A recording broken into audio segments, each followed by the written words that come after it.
What is the Epskis, everybody? Welcome back to another episode of the GXHockeyCast. We're on episode 112, Jerome McGinley of My Hockey Show, where once a week I go through all of the major news and what's happening in the NHL, mainly focusing in on the Toronto Maple Leafs and the Calgary Flames, because those are my two favorite teams, but I'll be talking about all 32 teams on this podcast. So what do we have on tap for today? Well, obviously, it's the middle of the summer, so there's not very much news to go through in the NHL, so I will be continuing my overviews of all the NHL teams.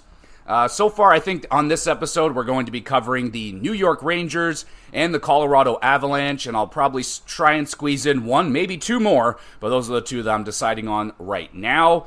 But before we get into those overviews, let's talk about one interesting piece of news that did come out this week, which does sadden me, which is Jeff Marek has been fired from Sportsnet.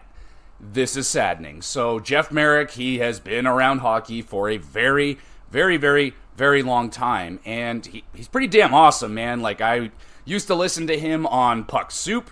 He was on a hockey podcast there, then he moved on and got hooked on to the 32 Thoughts podcast, and he's been like the host or whatever of that podcast with Elliot Friedman. And then their last episode of the 32 Thoughts podcast, it was just Elliot, and I didn't think anything of it. I was like, oh, okay, it's just some extra ramblings from Elliot, not a big deal. And then last week, I heard that fucking Marek got fired. I was like, oh no, what happened?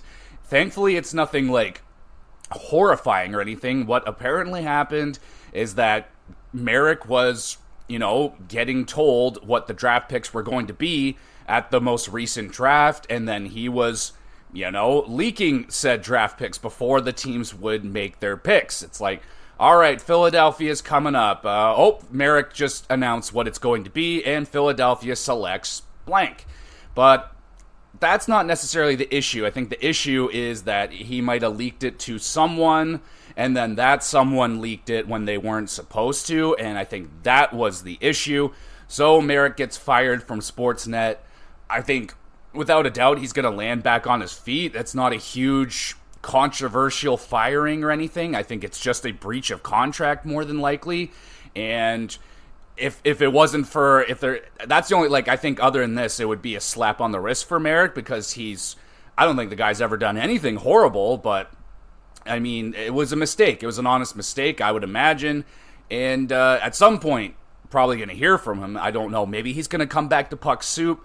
That would be pretty awesome, but he could, and he's not even doing his own show, because I think that's also on Sportsnet, so, or whatever the fuck, so that sucks for Marek. I'm a big fan of him, so I know he's going to land back on his feet. He'll be doing something. The guy he's just too, talented as a broadcaster, or he's an encyclopedia of information. The guy knows, everything hockey from, the mid-'80s, the AHL, the NHL. He knows everything, man. It's crazy. Very much so like him. So I'm hoping that he is going to be able to bounce back and get back on to some sort of podcast, because I want to hear that guy. And very curious to wonder what the future of the 32 Thoughts podcast is going to be. I don't think there's any worry that it's going to stop. It's going to keep going, but who's going to be the new guy that is going to be hosting it with Elliot? So yeah, that sucks. I thought they were a great team. They had a good dynamic, but shit happens, and that is some shit. That is very unfortunate. I don't like that, but if you have any thoughts or opinions on that, let me know.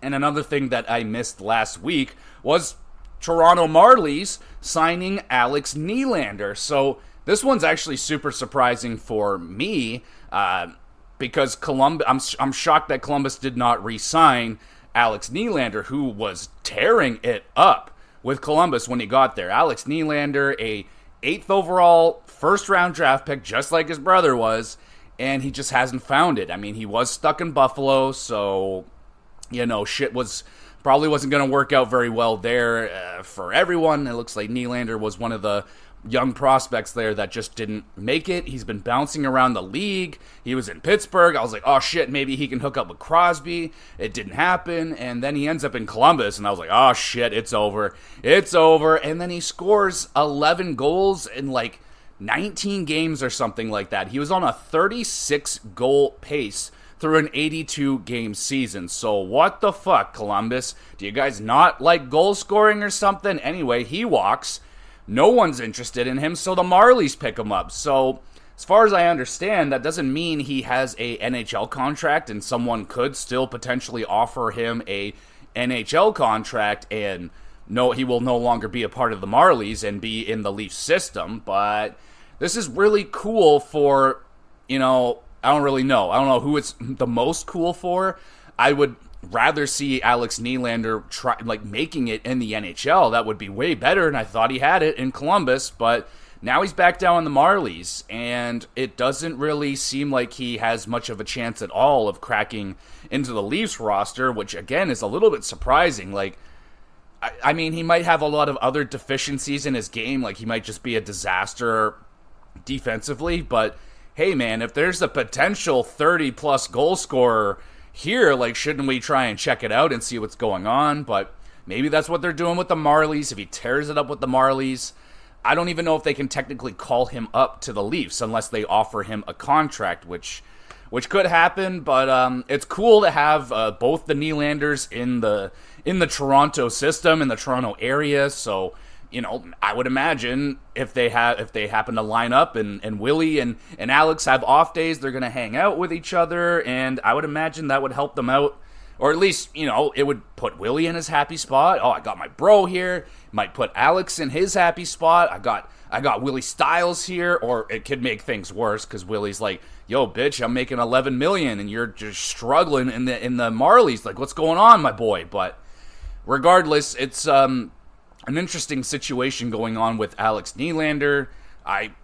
You look at Steve Dangle did a video on it, and he was comparing the names that Alex was up there with in goal scoring in the back half of the season. You got names like superstar names up there. So a first round draft pick, there's got to be something there. I know he is getting older, but I'm curious to see.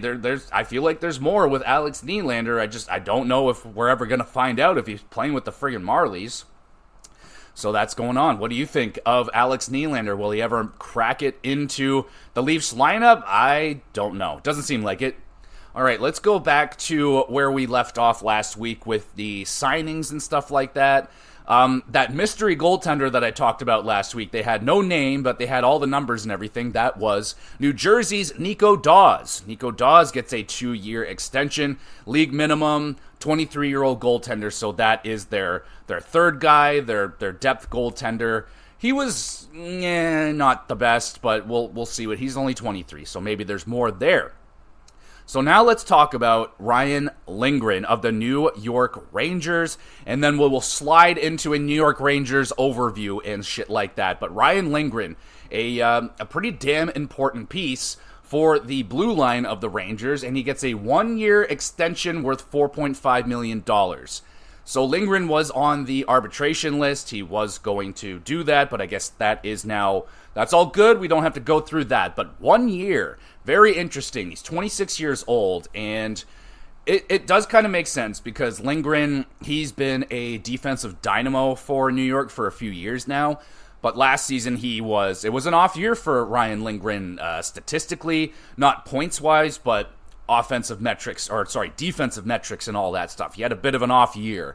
So kind of makes sense for the Rangers to say, hey, let's give you a 1 year. If you continue to play like this, then maybe you're not worth much more than $4.5 million. But if you get back to where you were, being an amazing defensive blue liner, then maybe he gets a bigger extension with a little bit more money. Shit like that. That's what I would expect for that. But 1 year, rather interesting. I thought maybe a 2, but all right. 1 year for Ryan Lindgren.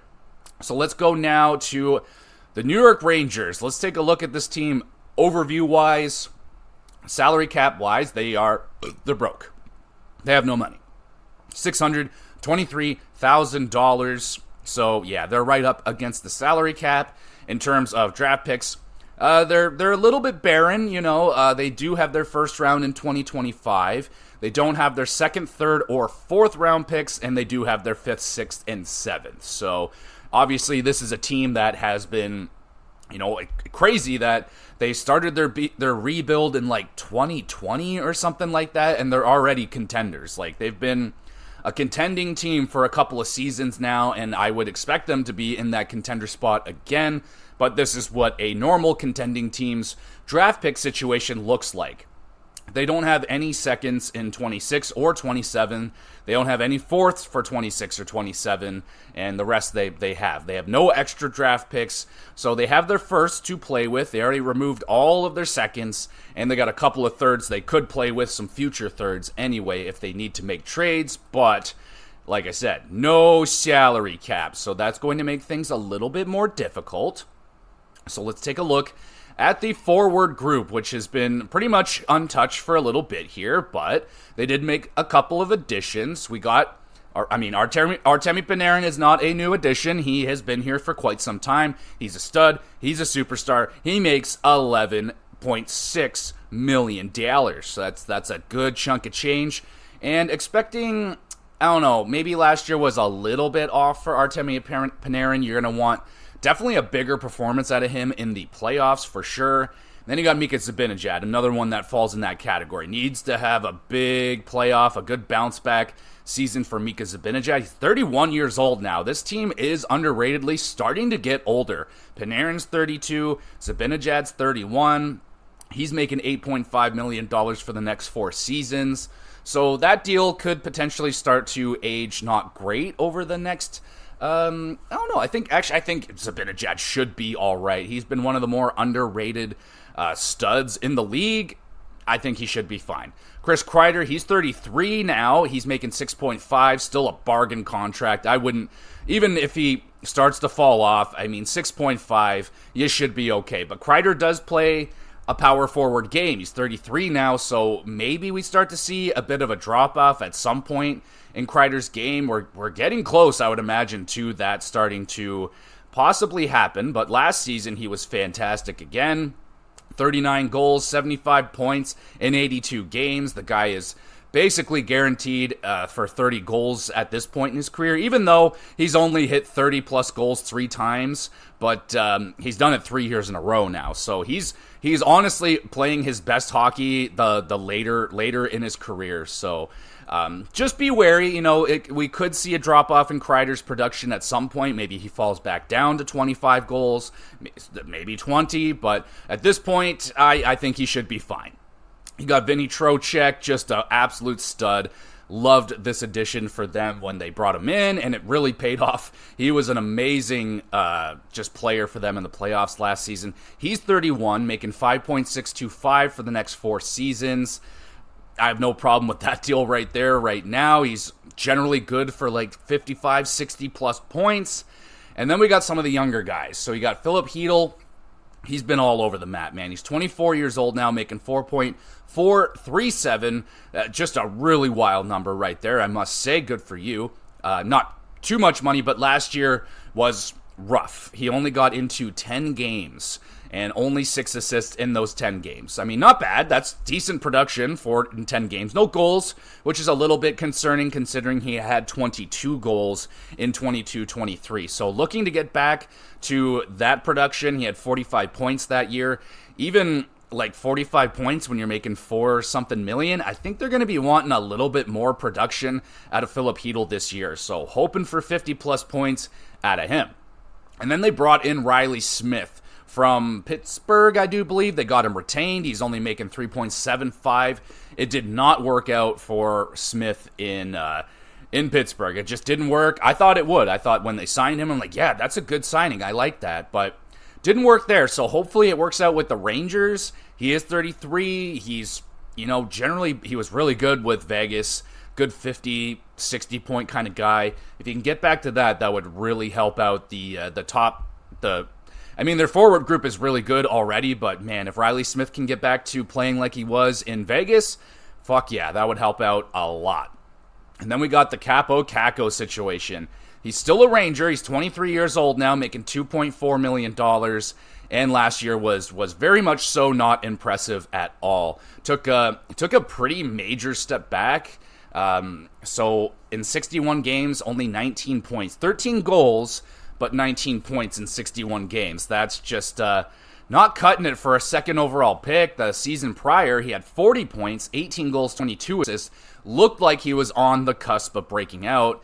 And then last year, it's just, nah, man. Like, he just hasn't been, he just hasn't gotten it with the Rangers. Like, so far, he's had 23 points, 17, 18, 40, and then back down to 19. So, with the Rangers, we're looking at, I mean, some of those seasons were only 48 games, 43 games, but I mean, he's got to get back into that 40 plus. I really would love to see this guy break out. I mean, he's good enough defensively that he's not like hurting the Rangers when he's on the ice and shit, but you want production from a guy who's a second overall pick, and it just hasn't happened yet. And with, 6 seasons now as a Ranger under his belt, I don't know if it's going to happen with the Rangers. It may be better to trade this guy away, but what are you going to get for a guy that's only scoring 20 points? So I don't know. It might be that Kaapo Kakko becomes like a really solid 6 forward, which is disappointing for a second overall pick, but he can have a long, solid NHL career as a bottom 6 forward, third line guy. We'll see, man. It's been a very interesting road for Kaapo Kakko. And then we have the other guy, Alexis Lafreniere, who has been doing much better than Kaapo has at emerging as a talent. I would say last year kind of was his breakout. He had 28 goals, 29 assists, 57 points. It's the most points he's had in his career so far. So I don't want him to just kind of stay in that 50 point. Let's see him build on that. Let's hit 30 goals. Let's hit 65 plus points. Let's do it. Let's get in there, Alexis Lafreniere. And last year was a very fun season for him. Very flashy, showing off some really impressive skills and some really impressive goals. I like Alexis Lafreniere. He's 22. We got Sam Carrick. He was brought in, I'm guessing, as some depth. 32 years old. $1 million for the next 3 years. Interesting.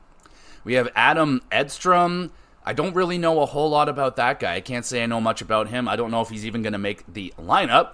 You have Will Cooley, another one of the young forwards here for the Rangers, hoping for him to break out a little bit more. He had 21 points last year in 81 games. Not amazing, but a solid forward for the Rangers. Solid young forward. Could have some more right there. And we got Matt Rempe, of course, a new fan favorite. This guy is massive. He's their enforcer. He has been like boxing or whatever with someone. I forget who it was in the offseason, but he's been getting better at that, but he still has like 0 defense. He cannot defend himself in a fight. So that could be a detriment to him, but regardless, he is a very, I don't know, I want to say polarizing player, but he definitely draws attention all the time. This guy's always in stories, getting in fights, being crazy, double black eyes, really cool. And he's making $800,000 for the next year. So yeah, it's going to be another fun year with Matt Rempe. You got Jimmy Vesey here on a really cheap contract. I like that. Jimmy Vesey is a solid forward for them. You got Johnny Brodzinski. He's 31. I'm guessing some depth right there. And there is Blake Wheeler. He is unsigned. He's 37 now, so likely he's not going to be coming back. He didn't do very good last season with the Rangers anyway, but yeah, man, that is a very nice forward group. Lots of talent, lots of goal-scoring potential. You got Panarin, Zibanejad, Kreider, Trocheck. I mean, Riley Smith, like Lafreniere, all those guys easily over 20 goals. Some of them could hit 40. Some of them could maybe hit 50 again. I don't think Kreider, Zibanejad, any of those guys are going to hit 50, but that's a good forward group right there. In terms of defense, you got Adam Fox, a perennial Norris nominee every single season now. $9.5 million for the next 4 years. No problems with that. Then we have the Jacob Trouba situation. Jacob Trouba has been in trade talks. He's still on the team as of right now. He's still their captain. But, you look at the makeup of the team. You look at where Jacob Trouba's position now is in the lineup, which he's generally like a third-pairing defenseman. Making $8 million, that just isn't going to cut it. So good chance, or a chance at least, that Jacob Trouba maybe doesn't start the season with the Rangers or gets traded at some point throughout the season, or he just stays and they just deal with it for the next 2 seasons. But if they can clear out that cap space, that would be huge. But we know what Jacob Trouba is. You know, he's big. He rides the line of controversy all the time in the NHL, hitting those borderline illegal hits. And, he gets into it. But I do get reminisced of, it wasn't last year, I think the year before, Rangers were struggling, and Jacob Trouba just fucking lost it on the ice. And he was like, come on. And then from then on, the Rangers were amazing. So this guy definitely is a leader, but I don't know if maybe his message is starting to get muted in the locker room. Not sure, but that has definitely been a conversation all summer, is the trading of Jacob Trouba, and hasn't happened yet. Got Ryan Lindgren, talked about him, really good defensive defenseman, looking for a little bit more of a solid season. We got Keandre Miller, excellent defenseman. He's on his last year of a $3.8 million contract, and he's a restricted free agent, and Keandre Miller is going to get paid. He's going to get some damn good money, and that's probably why they're going to want to try and get rid of Jacob Trouba. I doubt that Keandre Miller will be making $8 million, but he's going to be making more than 3.8. Got Braden Schneider. Really like this defenseman as well. He's only 22 years old. And, you know, they do have a older forward group, but their defense is fairly young, but experienced. Adam Fox is 26, Lindgren 26, Miller 22, Schneider 22, and then Trouba is 30. So, Braden Schneider, really like this player. I'll always remember this player as the guy who wanted the Leafs to draft. And, man, would Braden Schneider ever be an awesome piece for the Leafs right now as a right-handed shot defenseman. But, yeah, Braden Schneider, really solid. They have Zachary Jones and Chad Ruhwedel. I am guessing that Chad Ruhwedel will be a depth defenseman. 1, 2, 3, 4, 5, 6, 7. So, I don't know who the hell Zachary Jones is, so yeah, my bad. I don't know who the hell that guy is. He's 23 years old. He shoots left. Did he play with the Rangers last year? Let's take a look at this guy's stats and see what's going on with him. So, yeah, he played in 31 games with the Rangers last year, 9 points. So, yeah, it looks like a depth defenseman. Probably go with Chad Ruhwedel. If anything, the Rangers could use some defensive depth. I would see here. I'm not looking at their lower roster. This is just their main roster. But, yeah, man, that top six, I mean, their top four. I mean, Adam Fox, probably Lindgren, Keandre Miller, Braden Schneider, and then Trouba and, Chad Ruhwedel? That's a fucking pretty damn good defensive core right there. I like the Rangers' defense. And, of course, they got arguably the best goaltender in the league in net. It's Igor Shesterkin, who's on his final year of the $5.66666 million contract. And he is going to get paid.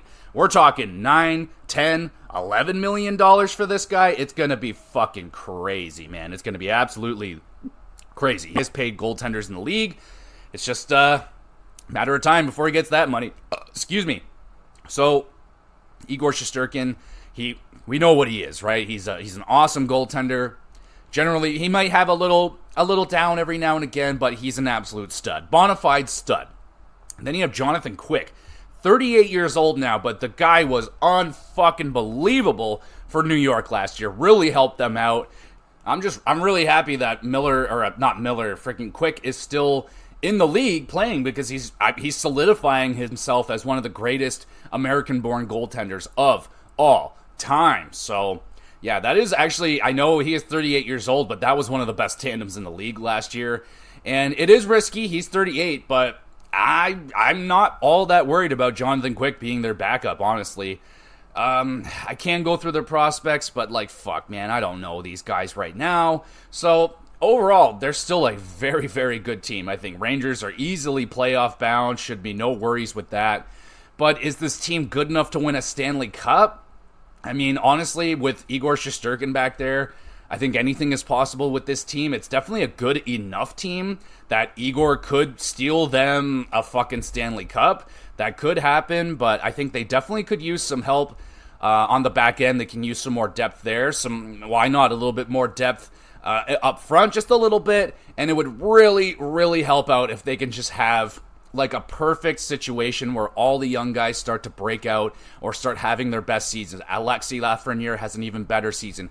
Capo Caco breaks out, and fucking Philip Hedl just gets back to it and stays fully healthy. Everyone stays healthy, and yeah, that would be good.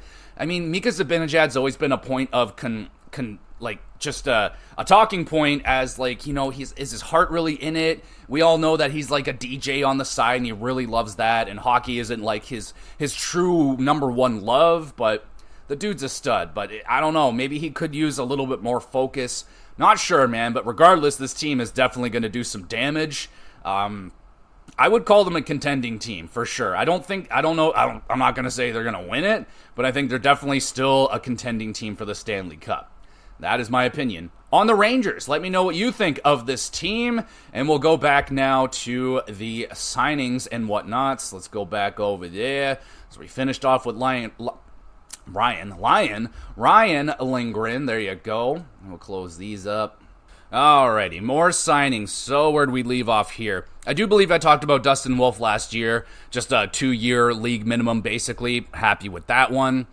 And then we got Jordan Spence. He signs a 2-year extension with the Los Angeles Kings, worth $1.5 million per season for the 23-year-old defenseman. Pretty good. Igor Chernyshov signs his entry-level deal with the San Jose Sharks. Ben Danford signs a entry-level deal with the Toronto Maple Leafs. We have Merrick Vanaker signs his entry-level deal. And then we got some sad news, folks. Calgary Flames fans, Oliver Shillington is no longer a member of the Calgary Flames. He is off to Colorado for 1 year, $1 million for the 27-year-old defenseman. Love that signing for Colorado. And, hey, let's talk about Colorado. Let's take a look at this frickin' team. Let's do the overview, and let's see if the Colorado Avalanche are contenders for the Stanley Cup this season as well. So we look at their projected salary cap. They have $2 million available. What the fuck? You actually have money? Good for you. Good for you. In terms of their draft picks, they don't have a first-round pick in 25 or a third-round pick. They have the rest. 26, they have an extra 5th and a 7th, but they don't have their 3rd. And 27, they got it all. So a little bit light on draft picks for this coming season, which, they still have the 2nd they can play with. They have picks that they can play with, but the 1st and the 3rd are already gone. So, they're not going to be able to play with a 1st at the trade deadline or anything like that. So the team, forward-wise, we have some interesting, a couple of interesting players to talk about here. Let's start with Gabriel Landeskog, who we know he's been injured for a long time now, and we still don't know what the future holds for Gabriel Landeskog. The idea is hopefully he can get back into the lineup this season. That would be amazing. He's 31 years old, making $7 million for the next 4 seasons. And, I think everybody would love to see Gabriel Landeskog back, especially Colorado fans. But I love Gabriel Landeskog. Guy's awesome, and I want him back playing hockey. It sucks not having him there. So there's one. And then you have Valeri Nichushkin, who I do believe now is out of the player assistance program. But that's been like an issue for the last couple of seasons now that, two playoffs ago, Valeri Nichushkin just disappeared. And, it was very mysterious, very weird, and it highly affected the Colorado Avalanche. And then the same thing happened again last year. And this guy is a game changer for Colorado. Absolute game changer. This guy is a scoring machine. He's big. He's just kind of like a big power forward. He's like kind of just a big old power forward pretty much. But when the guy's in the lineup, he is effective. So games, he had 28 goals, 53 points. The season prior, 53 games, 17 goals, 47 assists. So yeah, this guy was on pace for like 40 goals last season. He was just having a hell of a year, and then it happened. So that's definitely a situation going on with Valeri Nichushkin. He's gotta play good. He's gotta just be calm this year, man. Be good. Just focus on the hockey. Then of course they have Nathan McKinnon, fucking one of the best players in the league, won the Hart Trophy last year, making $12.6 million, but the guy's worth it. 28 years old, bona fide stud, should easily hit 100-plus points, barring injury or anything like that. Guy's amazing. You have Mikko Rantanen, probably a little bit underrated, honestly. The guy is also an absolute stud at 27 years old, and he's on his final year of a $9.25 million contract. So the next contract's going to be very, very interesting. He's in his prime right now, but the next contract that will take him probably to the end of his career. So will he be a lifelong Colorado Avalanche, or are they going to try and move this guy? They haven't signed him yet. I haven't even heard any conversations around Mikko Rantanen and his extension. So pretty interesting situation. They brought back Casey Middlestat, 5.75 for the next 3 years. I think Casey Middlestat was a good ad. He still isn't Nazem Kadri, but a good ad. I really like Casey Middlestat. We'll see what he can do in a full season with the Colorado Avalanche. Maybe he is the replacement for Kadri they've been looking for. Got Arturi Lehkonen, awesome player for Colorado. $4.5 million for the next 3 years. Really good deal. They brought in Ross Colton. I believe they brought him in this year. It might have been last year, but 27 years old. $4 million per season. Seems a little bit rich. Let me see, what did he do last season? Yeah, so they brought him in from Tampa Bay last year, 81 games, 32 points, 16 goals. That's not bad, man. 16 goals for a middle six kind of guy, not bad right there. But $4 million still seems a little bit rich, but I guess that's what you get for an unrestricted free agent. They brought in Jonathan Drouin again for $2.5 million. I liked what he did last season. Miles Wood is here. How did he do last year? I know that contract was kind of an eyebrow raiser when he signed it. Last year he was fine, 27 points in 76 games, 13 goals. I mean, the length of the contract is questionable, but the price isn't horrible. Like $2.5 million could be a lot worse. Not bad. You have Logan O'Connor on $1 million. Logan O'Connor, you're always looking for... I always thought he was younger than that. He's 27 years old now. All right, well, I passed the stats. How is this guy doing? Where are your stats, bro? Have you not played? Oh, maybe he hasn't played. Let me see here. I don't see anything. All right, well, this guy apparently has not played in the NHL before, so I know that's not true, but there you go. Logan O'Connor. They have Parker Kelly. I can't say I know a whole hell of a lot about that guy. They have Nikola Kovalenko. I don't know who that guy is either. They have Chris Wagner. I know that name. That's some depth right there. Joel Kiviranta, some depth. And they have, I think Andrew Cogliano retired, honestly. And Zach Parise. I don't know if he's still kicking it. They're both unrestricted free agents. Doesn't look like they'll be coming back for Colorado. So this team, it is a little bit top-heavy, but it's very, very heavy. I mean, you got some massive hitters up there with Kinners and Mikko Rantanen. If Nichushkin can stay healthy and be good, then he'll be a big hitter. Drouin was pretty damn good last year. He's 29 years old. Let me take a look at how he actually did last season so I can confirm that. All right. Last year, 79 games. He had 56 points. Fuck yeah, he was awesome. 19 goals, 37 assists. Hell yeah, I love that. Good job, Jonathan Drouin. That's a really good story for him. He's been able to bounce back finally, and it looks like he's found a pretty good home in Colorado. I like their forwards. It's a good group, man. It's a good group. I mean, yeah, maybe they can use a hasty group of forwards right there, and if they can get Landeskog back in there as well, like, holy shit, watch the hell out for the Colorado Avalanche. Now their defense, we have that guy you might have heard of, Cale Makar, $9 million for the next 3 years, an absolute bargain. Another perennial Norris contender every single season. You have Devon Taves, $7.25 million, definitely left some money on the table to stay with Colorado, and I imagine that's highly appreciated. An absolute stud, 30 years old. 25 years old for Cale Makar. Samuel Girard needs to bounce back. He didn't have a fantastic year last season. He's making $5 million, so looking for a better season out of Samuel Girard.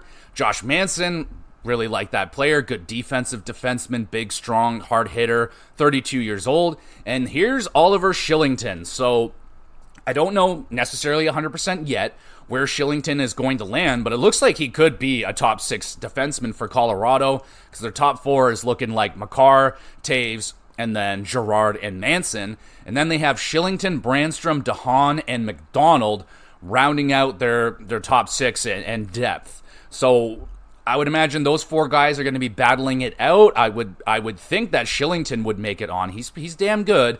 He's pretty good. And then Eric Branston, the 24-year-old defenseman, they brought him in as kind of a reclamation project. See if he can find his game. Maybe he could get some points. Could potentially be kind of like a Bowen Byram replacement. Like he's supposed to be a little bit more offensively minded. We'll see. That's it's a really strong top four. And then the depth, we can see, like, Oliver Shillington could be a fucking stud and a great pickup for $1 million for them. I mean, very, very low risk. And then in net, we have some question marks for sure in Alexander Georgiev. He's been up, he's been down. He was an all-star, even though he wasn't playing that good. And then in the playoffs, he just wasn't awesome. And then they have, holy shit, Justus Annunen, 24-year-old goaltender who played some pretty damn good games last season. There was even a thought that this kid might start the playoffs for Colorado. It didn't go down that way. It was Georgiev, but Georgiev on the final year of his contract for $3.4 million. So maybe he plays his ass off this year to try and get that next big contract. But it's an all right goaltending tandem. I think it's good enough that, like, obviously, they'll make it into the playoffs and everything, but I don't know if Georgiev is, like, a good enough goaltender to get you a Stanley Cup. But maybe with the star power on this team, it could overshadow maybe what they're lacking in net. That's about really the only thing I could say with Colorado. Like, yeah, their goaltending is a little bit iffy. Their defense is, I'm not going to say iffy right now, but it's new. We're going to have to see how it plays out with their top six or their bottom six defensemen or whatever the hell like that. And in terms of their forwards, they're really good. Just the question marks of Landeskog and Nichushkin. And that could make or break the team, man. If Nichushkin just behaves himself and stays in for a whole season, plays all the playoffs, they could be a major, major issue. And yeah, I think Colorado, with all those things said, like if all that goes right, they're absolutely a contender for the Stanley Cup.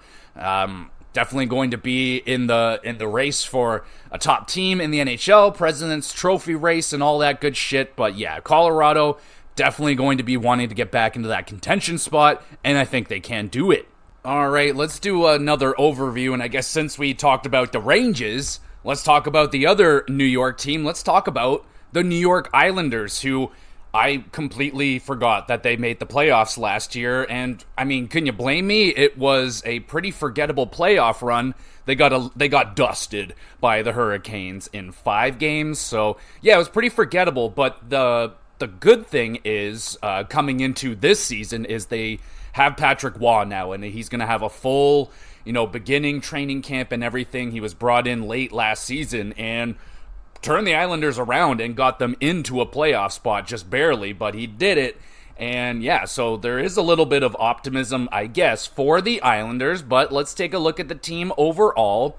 For some reason, their cap space is not coming up normally on Puckpedia, but it says their cap hit is $88 million, which is the cap hit, the ceiling. So I guess they have no salary cap, so that's going on. In terms of draft picks, they have every pick available for the next 3 years except for their second round pick in 2026. So they have pretty much the full cupboard of draft picks, which that's good. Good job right there. It's just, they, as usual, Lou doesn't do a whole lot in the offseason, and there's some questionable contracts on this team, but we start with the main. Matthew Barzal. Really enjoy this player. Every season I'm expecting him to get to that 90 points, really, really break out. But last season was a really good season for Matthew Barzal. I mean, he had 80 points. He was the top point getter on the team. Yes, right. Wait, well, that's playoff states. We don't want the playoff states. Okay, we got the regular season stats available now. So 80 games played, 23 goals, 57 assists. So pretty standard Matthew Barzal season, always known as he's an elite passer in the league. But when you look at his wingers and stuff like that, maybe if he had an elite winger goal scorer on his side, maybe Matthew Barzal can hit that 90-point thing. But we'll look through the team and see if he does have those elite wingers right here. But we got to talk about Noah Dobson right here. I have been on the Noah Dobson train for a few years now. I pick him up in all the fantasy drafts. Of course, this season I didn't get my hands on him, and he had his best season by far. 79 games, 10 goals, 60 assists, 70 points for a defenseman. Absolutely fantastic. And he had a great season prior to that. I mean, freaking Noah Dobson is a fantastic player, and I'm looking where the heck... Oh, yeah, well, I guess he's down in defense. Anyway, I won't talk about Noah Dobson. We'll stay with the forwards, but I had to talk about Noah Dobson because that dude is fucking awesome. So we have Bo Horvat. Bo Horvat, honestly, I know he hasn't been doing the goal scoring that he was doing in Vancouver before he came to New York Islanders, but it was expected. He wasn't going to score like 40 goals on the Islanders because that's just not really how their team operates. They've generally been more defensive minded as a team and sacrificing offense for defense, and for quite some time it was very, very successful for them. But recently they've been trying to balance out more, trying to get a little more offense in the team, but I don't know, it definitely hasn't been producing the results that they had with the defense system that they were running. But Bo Horvat, 81 games, 33 goals, 35 assists, 68 points. Absolutely nothing wrong with that. With the defense that he brings, the two-way game and the face-offs, I think for $8.5 million for the next 4 years, that's actually a very good deal. I have no problem with that one. And Matthew Barzal at 9.15, I think that's a pretty team-friendly contract. He's 27, Bo Horvat 29 years old, so they're right in their primes right now. And then we have Anders Lee. I drafted Anders Lee last season in fantasy, and I can confirm that this man was immensely snake-bitten last year. Not a bad season goal scoring wise, he did have 20 goals, 17 assists, only 37 points. So low in terms of point production for Anders Lee and goal production, even that. He's generally a 30 goal guy. But since I might have ruined the Islanders season a little bit because I drafted some Islanders. We'll talk about the other big one I drafted, and he had an off season as well. But Anders Lee, snake bit, man. He had I don't know if he was the top, but he was up there for goals. He should have had more goals. Goals expected, and he was very he had a lot. There was a gap there. There's a big gap is what I'm trying to say. He should have had more goals. Should have had a standard Anders Lee goal scoring season, but he's 34 now, and maybe, just losing a little touch. He's always kind of played a harder game. He's making $7 million for the next 2 seasons. I don't think he's a $7 million necessarily anymore, but he's a veteran. I think he's been a lifelong Islander. I've always liked Anders Lee. Very underrated, but it looks like he might be on the downswing now of his career, which is, normal for a 34-year-old guy that's played a hard game and has some hard miles on him. There's some long playoff runs for this guy as well. And speaking of underrated, you got Brock Nelson. This guy's always just pretty freaking consistent. $6 million, only one more season on that deal. And we might see something weird with the next contract for Nelson if he sticks around with the Islanders. I'm expecting like a silly 7 or 8 year extension worth like $4 million and just a weird Lou contract. And there's other ones we'll talk about in a moment. But Brock Nelson, I like that guy, man. Why did my states go away? Why would you do that to me, Sportsnet? I'm disappointed in you. So, Brock Nelson, 82 games, 34 goals, 35 assists, 69 points. Nice. And a very nice season right there for Brock Nelson. He's 32 now, so I would imagine he's probably fine. He's probably going to knock it out of the park. Probably another similar season, hopefully for him, because he deserves... Well, I mean, he's 30. It's going to be another weird one for the next 3 guys we talk about here. So Brock Nelson, 32, looking for an extension. What's that extension going to look like? Is it going to be long and team-friendly? Is it going to be short, or are they just not going to sign him? Could they trade him away if the Islanders are just out of the playoff picture? There's definitely some questions to be answered. You got Kyle Palmieri, another pretty damn underrated player. He's 33, making $5 million, and I think for what he did for them last season, not bad. God dang it, my freaking stats. I guess it's just one. Okay, don't worry. We'll get it done. We'll get it. Here we go. Season. Bam. Where? Kyle Palmieri, 82 games, 30 goals, 24 assists, 54 points. For $5 million, 30 goal score, not bad at all right there. So I like Kyle Palmieri, but the same situation as Brock Nelson. Like, he's 33. They could potentially trade him and probably do well on that. They could retain a 30-goal scorer at like $3.5 million. Oh yeah, you can bring back something pretty tasty for that, you would imagine, but they could hold on to him, and Lou can just extend him and do a silly contract that makes no sense, but we'll see how that one goes. They still have Jean-Gabriel Pageau. He is still pretty damn solid defensively, a solid defensive two-way forward, but not the production you're looking for. 82 games, 11 goals, 22 assists, 33 points. So for $5 million, you want a little bit more production, definitely more than 11 goals, but the defensive game is still there. And I guess I'll just quickly mention their standings in the league in terms of goals for and all that stuff. I will try and remember to do that from here on forward for all the rest of the teams, but they were 22nd in goals for, 19th in goals against, that's where like the season was very off for them. They're generally a top team in goals against. They have Ilya Sorokin. They have a great defensive system and some great defense. Their power play was 19th, and this is the killer. And shockingly, they made it into the playoffs with a 32nd overall penalty kills. So they need to fix that. They will hopefully be addressing that and tweaking whatever the hell is going on with that penalty kill.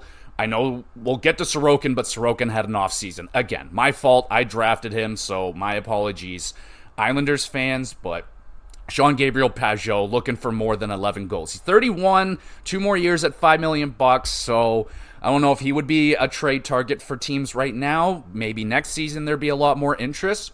But this one I enjoy. They brought in Anthony Duclair. I just don't know if the Islanders are a fit. It seems like every other hockey analyst podcast, they seem that it should be good. $3.5 million for the next 4 seasons. Let's take a look at what Anthony Duclair did for, where the hell even was he last year? Tampa Bay or something? Where was he? Yeah, he was in Tampa Bay and San Jose for the 56 games with San Jose, 27 points. He was on one of the worst teams, so take that with a grain of salt. And then in 17 games with Tampa, he had 15 points. So, yeah, you put him on a team that's better, and like Tampa Bay over San Jose, yeah, Duclair could be. So if they get what Duclair was doing in Tampa Bay, a guy that can put up 60-plus points, 70 points, oh my goodness, he's 28. It could be much so, but at this point, he might be used to it, might be able to get into systems quickly. It's going to be interesting for Anthony Duclair. That is definitely one to keep an eye on, and one Islanders fans will be keeping an eye on for a very long time, at least 4 more years anyway, is Pierre Engvall. How you doing, Pierre? Former Toronto Maple Leaf, 28-year-old, signed a 18-year extension, I don't know how long ago, for $3 million.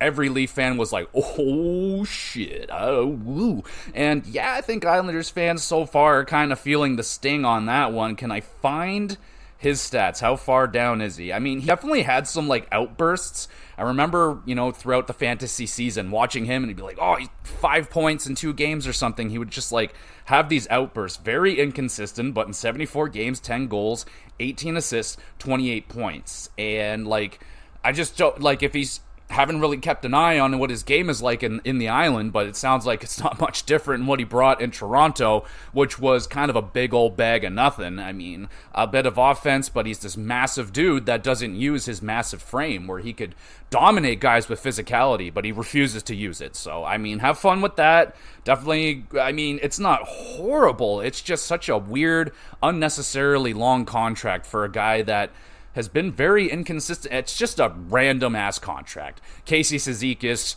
really like this guy. Fantastic bottom 6 two-way forward. He's a center, 33 years old now, $2.5 million for the next 3 seasons. He's generally always, in trade talks, I find, but I don't know. He's still here, and I'm fine with him sticking with the Islanders. He's awesome.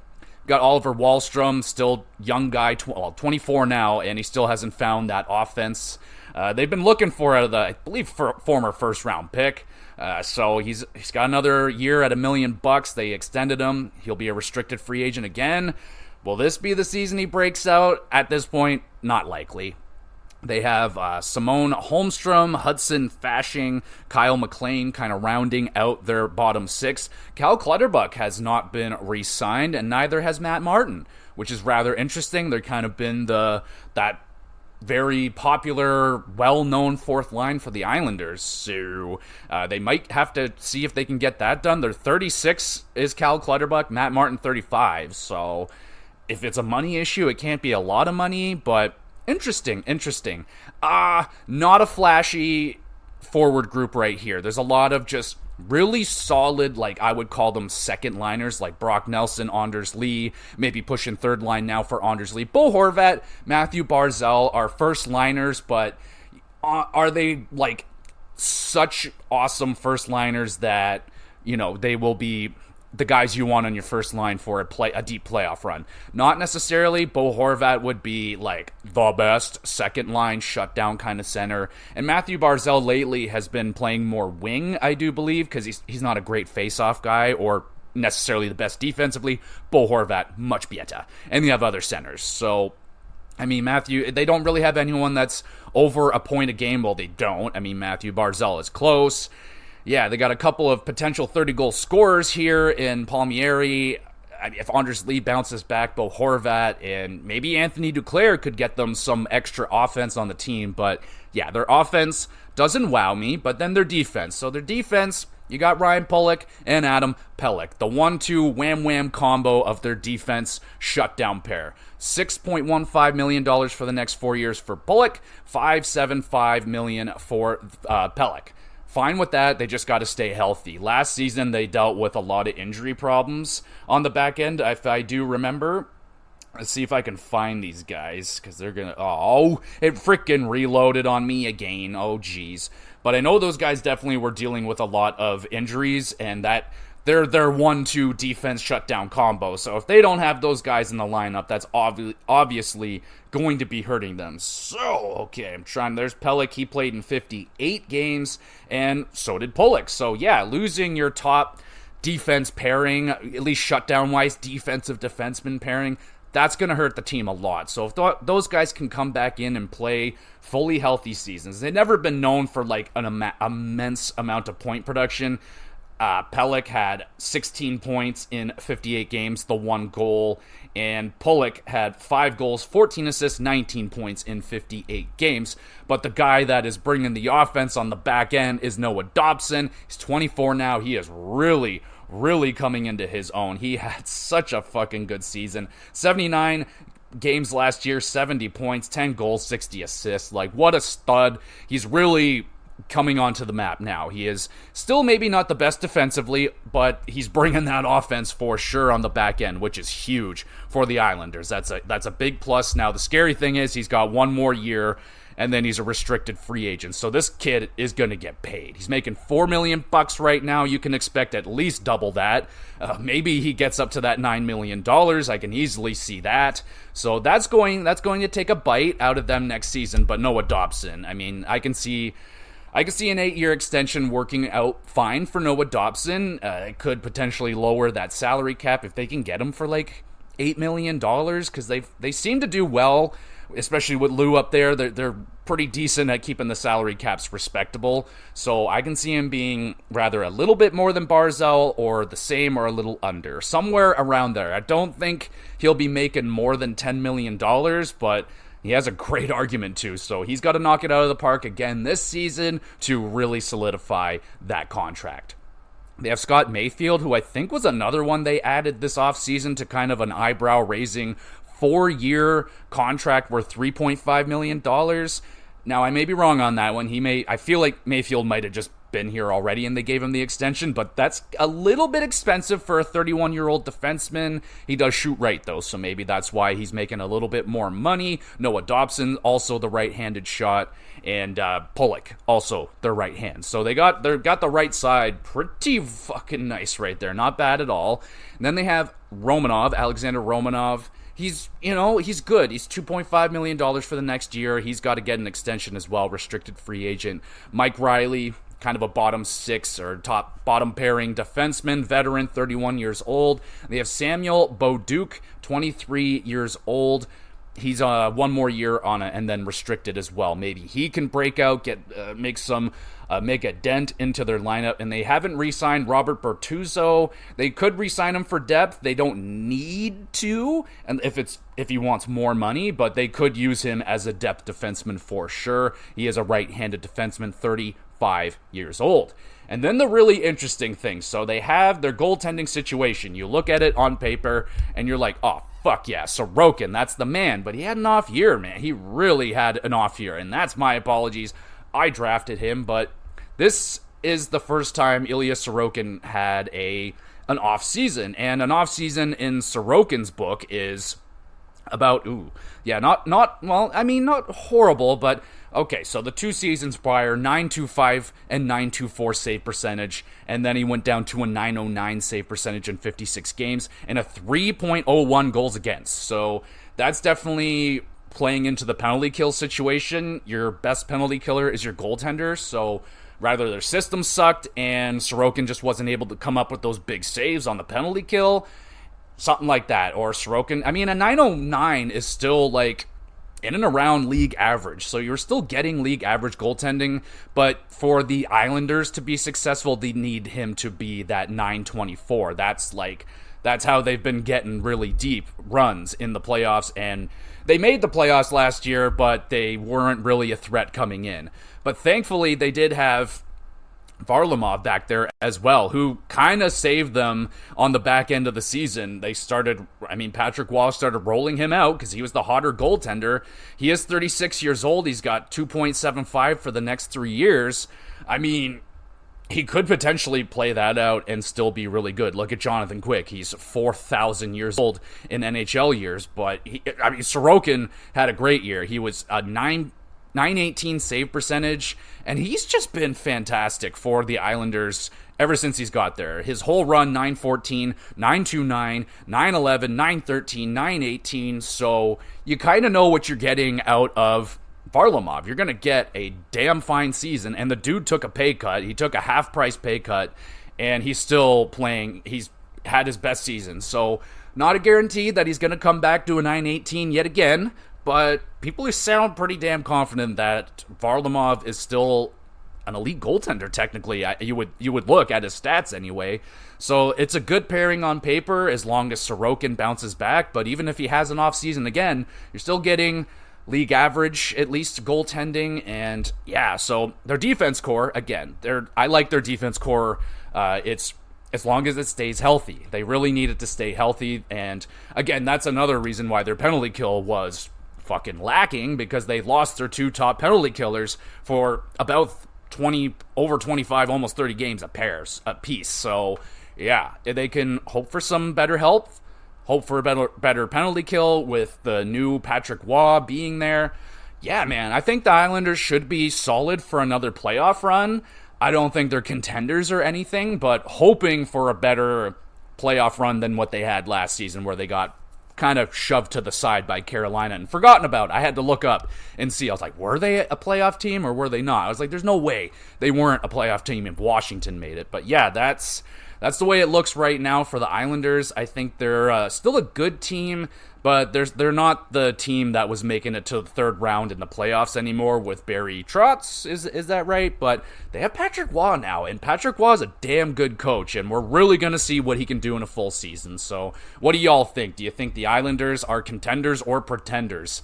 I think neither. I think they're a playoff-bound team, but I don't think they're going to do big damage in the playoffs unless Sorokin goes Super Saiyan mode and is putting up like a 930-plus save percentage, and he has to do that in the playoffs as well. So if they can do that, then yeah, the Islanders can do some damage, but they need a lot of things to go right, I think. But yeah, let me know what you think about the Islanders.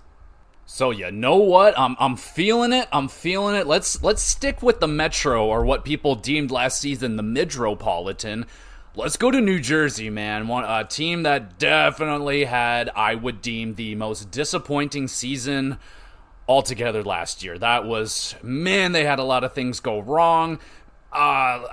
Famously, the hockey guy chose the New Jersey Devils before the season started to win the Stanley Cup. And I mean, on paper, the New Jersey Devils, what they did the season prior, when they made some pretty good damage in the playoffs, making it to the second round, Jack Hughes fucking emerging as a superstar, all that business. And I mean, I definitely wasn't on the train of them being like cup winners, but I was like, yeah, I'm pretty sure I had them making it to the playoffs last year, but I was not sold on their goaltending. I did not believe in their goaltending, and I was right.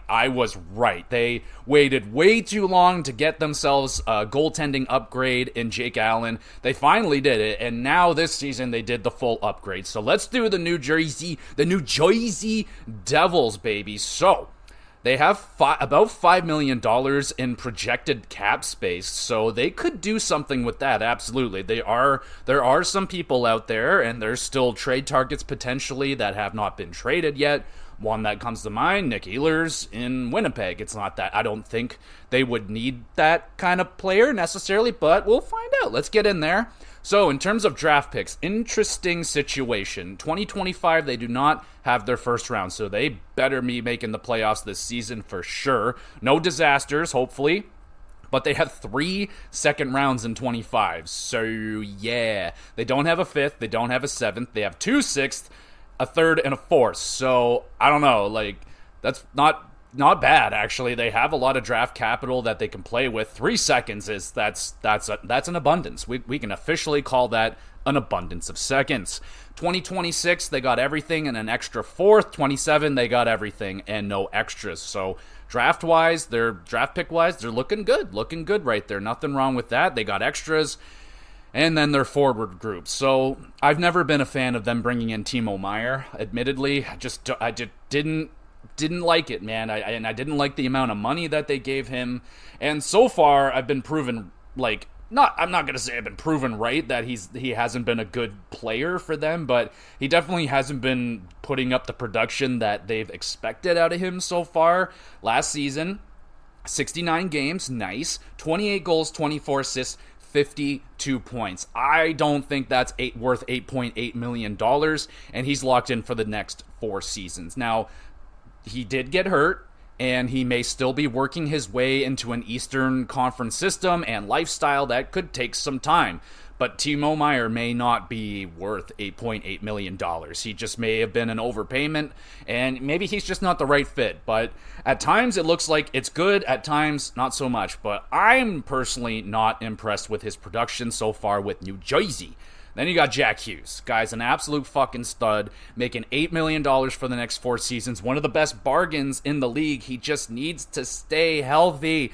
Oh, if he can just play a full healthy season, he needs that. He needs to show off what he can do in a full 82. But sadly, he only got in 62 and got 74 points in that. So he was on pace for around a 100-plus point season. And I think Jack Hughes, in a full 82, I think easily would get over 100 points, but it's been hard for him to stay healthy. He needs to stay healthy. He's 23, shockingly still so young, and he's emerged now. I think he's an official superstar, and if you can just get the full healthy season, you'll see that superstar number if he can get a full 82. He needs that. Jesper Bratt has been fantastic, earning that 7.875. He was a shining star for them last season. Continued to be a point-per-game player, earning his contract, 27 goals, 83 points. I think that's a nice deal. It's not one of the best bargoons in the whole entire league, but that's a good, solid-ass contract. No problems with that. And he's only 26. This is... the guys that are producing are pretty fucking young, man. Except for Andre Palat, who his contract, a little bit of a disaster right now. $6 million, and that's for the next 3 seasons. And he's 33, and in 71 games, 11 goals, 20 assists, 31 points. Def's not worth the $6 million right now, and he's not... or even he could have potentially earned that if they made the playoffs. That's where Andre Palat is known to shine. But again, you're buying, it's a risky buy when you bring in guys that have had so many playoff runs, like Andre Palat has, so many hard miles, and you're bringing him in on the back end of his career.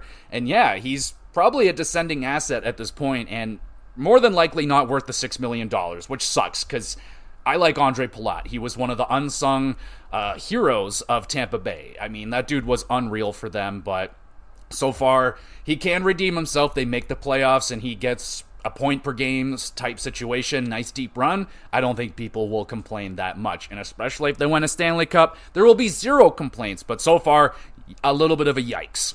You got Eric Holla, $3.15 million for the next 2 seasons.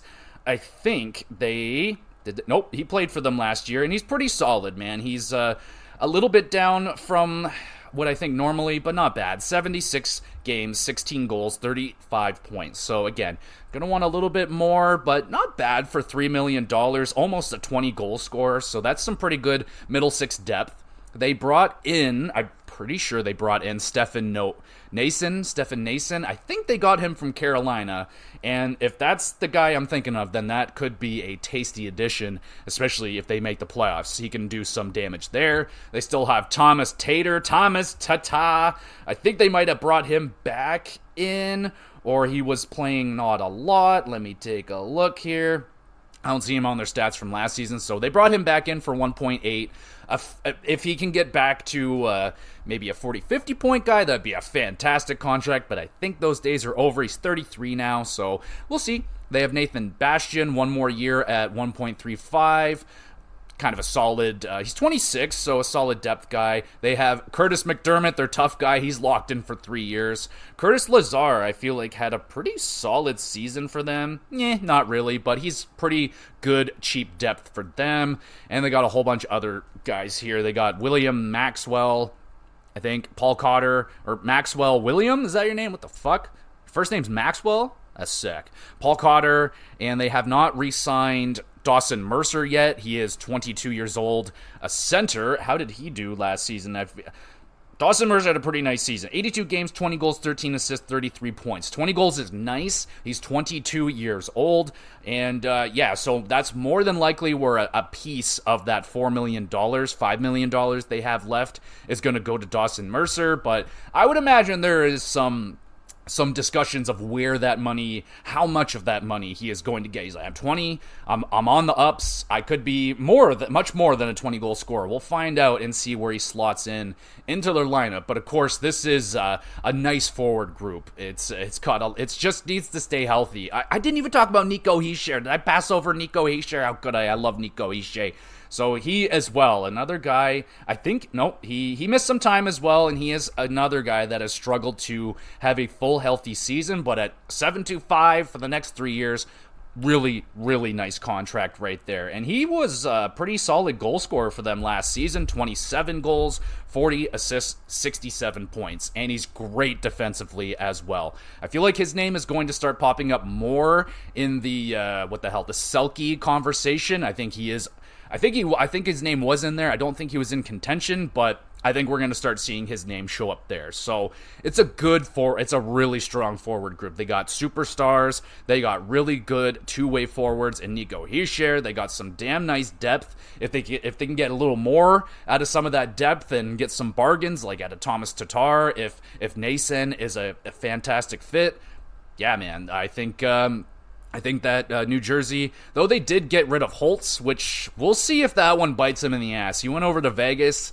We'll see if that one was a little bit odd, but we'll see. So in terms of their defense, again, I think I may have cursed New Jersey a little bit. I drafted Dougie Hamilton, Doug the Thug, love this guy, and he got super injured and was out for a majority of the season, which immediately hurt New Jersey. It was immediately noticeable, like, oh, fuck, Dougie's down, and they had to go to Luke Hughes, which isn't bad. Like, he is definitely going to become a stud in this league sooner rather than later, I would imagine. But yeah, not having Dougie Hamilton back there for a majority of the season hurts. He only got into 20 games, and he had 16 points in those 20 games. So he was well on his way to another, 60-plus point season, 15-ish goals, something like that. He was on his way to doing some good stuff. And they also brought up Simon Nemec and stuff, so they have that kid coming up as well. So, at $9 million for Doug the Thug for the next 4 seasons, he's 31, and I feel like last season's injury, that was a mulligan. That was just an accident, freak accident. I think as long as he stays healthy, And yeah, Dougie Hamilton is a major piece for them. He is deadly on the power play. And before I forget, let's talk about their statistics, their standings and the goals against and all that. They were 12th in the league for goals for. That adds up. They were a deadly offense, and then their goals against was 26th. Makes sense. Their defense and goaltending was a fucking disaster. Power play, pretty good, 13th. It should be better than that. And their penalty kill, shockingly good at 80%. That was 10th in the league, so the fuck is that about? Anyway, so they were doing something right with the penalty kill, but their overall defense was like, yikes.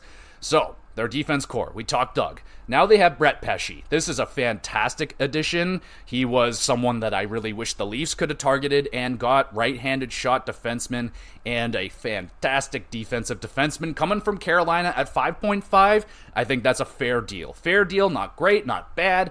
29 years old for the next 4 years. Yeah, dude, that's a really good addition. That's the type of defenseman they need. They also brought in Brendan Dillon, another very good ad. This guy, a little bit on the older side now. He's 33. For the next 3 years, he's at $4 million. So that could quickly come back and bite them, but I think this season, that's really going to help out their back end. They have Jonas Siegenthaler, who, again, he needs to stay healthy, but he's an underratedly pretty damn good defensive defenseman and on a solid contract, 3.4 for the next 4 years. And then they have the young studs coming. They have Luke Hughes and Simon Nemec, left, right. I mean, that is a future pair right there. Your Luke Hughes, your Simon Nemec. Yeah, man. And so far, Nemec has been damn impressive, and so is Luke Hughes. He was in contention at times for the Calder. No real threat of him winning it or anything, but he has one more year, and then they got to start thinking about paying him. I would think bridge deal incoming for Luke Hughes. I don't think they're going to throw an 8-year extension at him just yet. And then Nemec is 2 more years. So they need to cash in on these years right here before they have to start paying their young defensemen. And so far, so good, man, because they are paying their superstars. Like, Jack Hughes on $8 million is fucking insane. Jesper Bratt's contract is great, so is he shares. They only have, like, Andre Palat's that's a little bit rough, and yeah, man, I think they've done pretty fucking well in terms of contract. And here is the big upgrades that they did over, the back end of last season. Too little, too late. I mean, not too little. I think Jake Allen was great. If they brought in Jake Allen, like when they thought about when they should have brought another goalie in, I think Jake Allen would have been good enough to get him into the playoffs. Jake Allen was good for them. And then they brought in Jacob Markstrom, who was one of the best goaltenders on a bad team last year in Calgary. So if he can do that, bring what he brought to Calgary last year and bring that to New Jersey, they should be guaranteed playoffs, and they could potentially do damage. All depends what Markstrom you get. He's been a little up and down throughout his career. He's got 2 more years at 4.125, which is a good contract. Jake Allen's on 1.925, which I think is kind of a great contract, honestly. He's really underratedly good for a 1A, 1B. Markstrom, the main guy, I don't know. It's a great tandem, I think. It's not necessarily proven yet in New Jersey, but Allen and his limited play look good. They're both 34, which is not bad for goaltenders. They can play a little later, but it looks like a really fucking good team on paper. But again, that's what everyone said last year, and disasters can happen. What if Markstrom gets injured? What if Allen gets injured? What if Dougie Hamilton gets injured? It's almost inevitable right now for Hughes and Hischier to miss some time. And do they have the center depth to come up and replace a Jack Hughes or a Hischier? Generally, they seem to go down at the same time, which is like not good at all. So I don't see the center depth there for those guys if they go down, but you got to just cross your fingers and hope they get lucky and stay healthy this season. But that's a deadly looking team, and that is fucking hilarious right there. They are still paying Ilya Kovalchuk. This is the final year, folks. $250,000. And I can't believe that buyout is still going for the 17-year contract they signed so very long ago. But I think the New Jersey Devils, as long as everything stays healthy and good enough, this is a playoff-bound team, and they could do some damage, but it's a young team. It's underratedly young. Their back end, I didn't really throw out the ages, but 31, 29, 33, 27, 20, 20, 27, 25. So, yeah, it's a good mix. It is a good mix. That's what's going for this team right now. They do have a pretty solid mix of young stars. They don't really have like a veteran star on this team. Like they want that in Andre Palat, but he's not really doing it. So it's a good team. I'm very curious to see how it's going to go. These young kids are going to get another year better, and Luke Hughes, Simon Nemec, even Hughes, the other Hughes. So, yeah, this is going to be hopefully a very fun season for the New Jersey Devils, and I'm looking forward to see it. Definitely should be playoff bound. We'll see what they can do in the playoffs, but let me know. What do you think New Jersey can do? Is this team a pretender?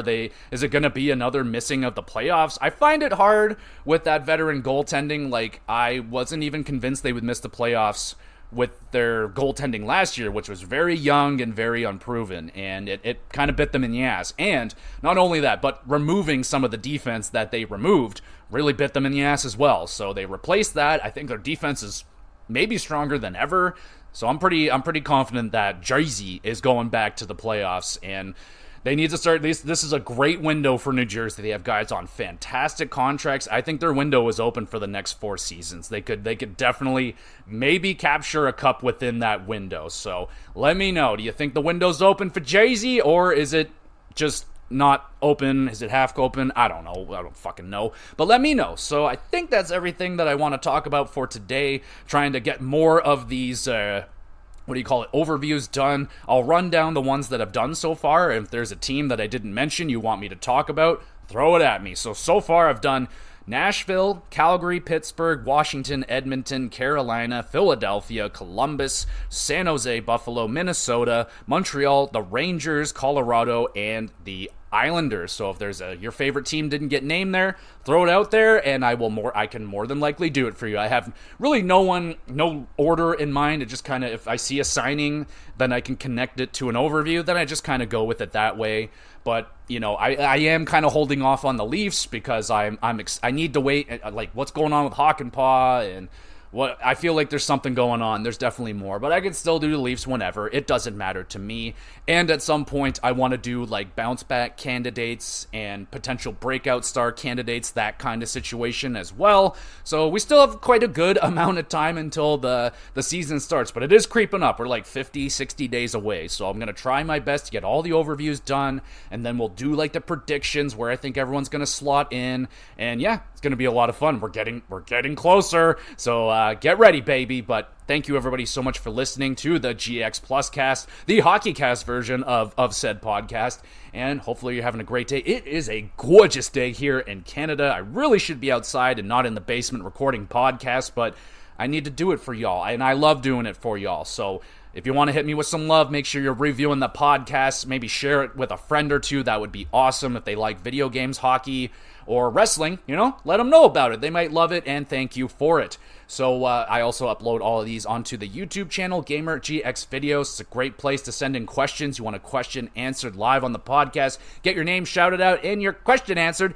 Throw a comment on the YouTube channel. I have a Twitter page. You can send a message there. I try my best to upload or put up posts. I'll let you know what's going on with the podcast, but I generally have no idea what the hell I'm doing. But this week, with the GamerCast, I don't know what the hell I'm doing yet. I don't think I'll be having Metal Gear Solid. I don't think I'm going to have it done yet, so that should be next week's.